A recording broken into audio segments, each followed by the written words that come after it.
गंगा, तुलसी, राधा, सावित्री, गायत्री, देवसेना, वसुंधरा, वाराही, ऐन्द्री, नारसिंही, ये हम सबके आसपास रहती हैं।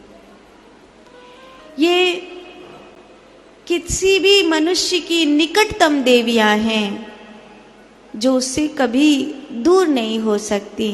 उनका यहाँ पर कथानक कहा गया है।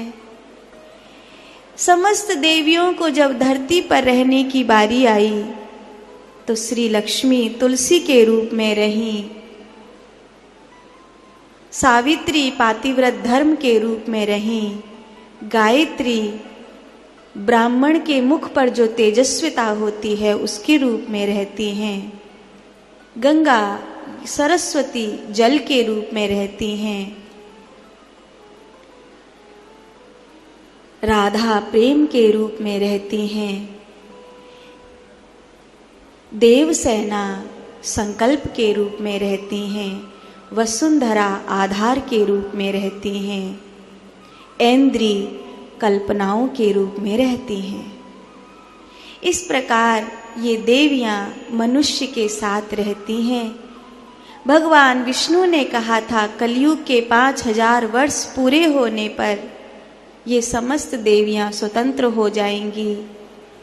मनुष्य अगर उस योग्य रहा तो ही ये देवियां उसे प्राप्त होंगी, अन्यथा ये समस्त देवियां स्वर्ग में लौट आने के लिए स्वतंत्र होंगी।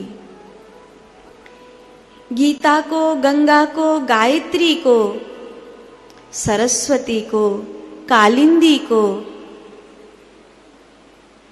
आप बचाकर रखिए। इस वसुंधरा को संकल्प के रूप में रहने वाली, तेजस्वता के रूप में रहने वाली, कल्पनाओं के रूप में रहने वाली, भावनाओं के रूप में रहने वाली, पवित्रता के रूप में रहने वाली इन देवियों को सुरक्षित अपने भीतर रखना, ये मनुष्य के धर्म पर और कर्म पर डिपेंड करता है। राधा नहीं चाहती थी धरती पर आना, सब राजी थे, एक राधा राजी नहीं थी। वो जब महारास करती हैं, उनके पसीने की बूंद से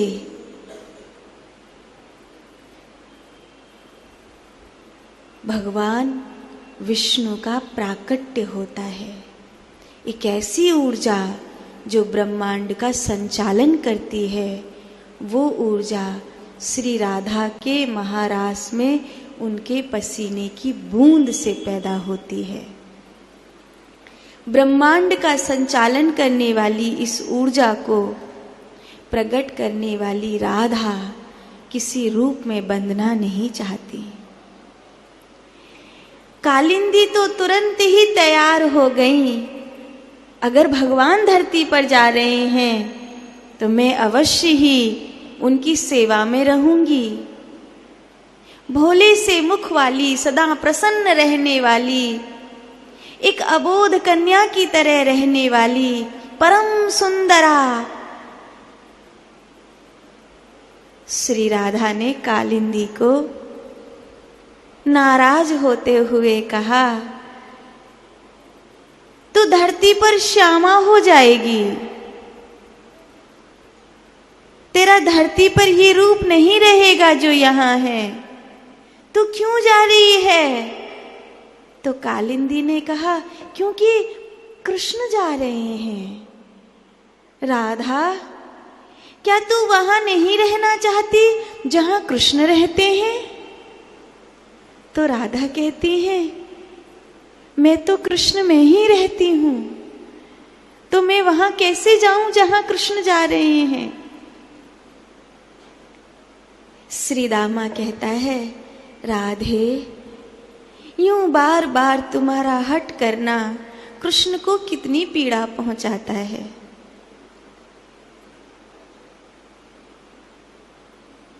कन्हैया, तुम्हें मेरे होने से पीड़ा होती है?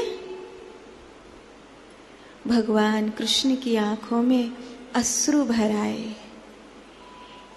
राधे, तुम मेरी आह्लादनी शक्ति हो। तुम नहीं हो तो कृष्ण नहीं है, तुम हो तो कृष्ण है। कृष्ण की बांसुरी तुम हो, कृष्ण के प्राण तुम हो। राधे के बिना कृष्ण कहाँ हो सकते हैं? तो कान्हा, तो श्रीदामा क्यों कहता है कि मैं आपकी पीड़ा का कारण हूं? कृष्ण चुप हो गए और धीरे से उनके आंखों से ढरकती हुई अश्रु की बूंद नीचे आने ही वाली थी कि राधा रानी ने उस बूंद को अपनी आंखों में ले लिया और कहा, उचित है, आज से राधा ही रोएगी, कृष्ण कभी नहीं रोएगा। आज से राधा ही रोएगी। धरती पर 100 वर्ष हमारा और आपका मिलन नहीं होगा। मैं नहीं चाहती वो क्षण आवे जब मैं और आप दूर हों। श्री दामा को श्री राधा रानी से हट करने के कारण श्री दामा राधा रानी को अपनी बहन मानता है। भ्राता, तुम्हें असुर योनि लेनी होगी। 100 वर्ष बहुत लंबा समय है माधव। माधव,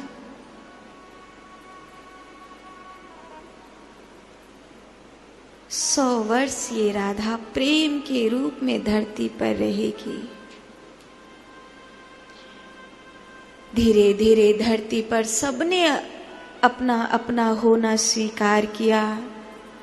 सब देवता अपने अपने ढंग से आए। राधा कृष्ण से पहले धरती पर आई, पर जब तक कृष्ण नहीं आ गए राधा रानी ने अपनी आंखें नहीं खोली। कृष्ण जब आ गए, उत्सव मन रहा था। वृषभान जी की लली और नंद के लला का आमना सामना हुआ और राधा रानी ने अपनी आंखें खोल दी। पहली बार राधा रानी ने कृष्ण को देखा। 11 वर्ष 56 दिन ब्रज में रहकर सारी दुनिया अगर कृष्ण को किसी रूप में जानती है तो वो रूप है राधा का कृष्ण।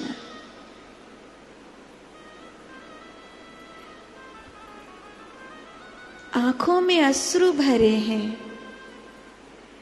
कृष्ण अपनी बांसुरी राधा रानी को देकर कहते हैं, एक वचन दे सकती हो? राधा रानी कहती हैं, मैं क्या दूं? मेरे तो प्राण भी आपके हैं। मेरे पास ऐसा क्या है जो मैं आपको दूं? कृष्ण कहते हैं, वचन दो, आप रोगी नहीं। ये कैसा वचन है? आपके वियोग में जीने का एकमात्र सहारा ये अश्रु ही तो है। और आप कहते हो? तो कृष्ण कहते हैं, हाँ, क्योंकि मैं राधा के अश्रु रूपी समुद्र को पार नहीं कर पाऊंगा। राधा के अश्रु रूपी समुद्र को पार करने की सामर्थ्य कृष्ण में नहीं है। ठीक है माधव, नहीं रोऊंगी। गोपी कहती हैं, हमें छोड़कर जा रहे हो कन्हैया? चुप पड़ गए। ठीक है, जाओ, हम तो आपको रोकेंगी नहीं। हमारा प्रेम सच्चा है तो हम कभी मिलने भी नहीं आएंगी आपसे।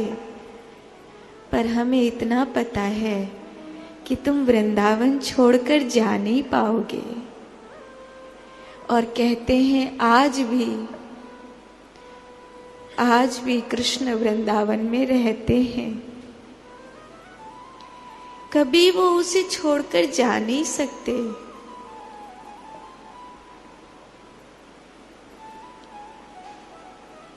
तजते घर बार व्यथा सब क्यों,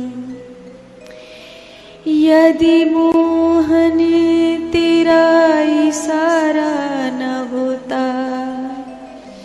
रहते हम भी भव सागर में, पहले जो किसी को उबारा न होता। रोते क्यों हम बिलखा करके, यदि तू मन प्राण हमारा न होता। इस प्रेम के पंथ में हाय प्रभु, सर दे कर भी छुटकारा न होता। सारी दुनिया में आज अगर कृष्ण कथा गाई जा रही है तो उसका मूल कारण सुखदेव जी हैं, लेकिन सुखदेव जी नहीं हैं। उसका मूल कारण है कि यमुना किनारे गोपियों को संग बिठाकर राधा रानी ने कृष्ण को इतना गाया कि हवाओं को कृष्ण कथा याद हो गई।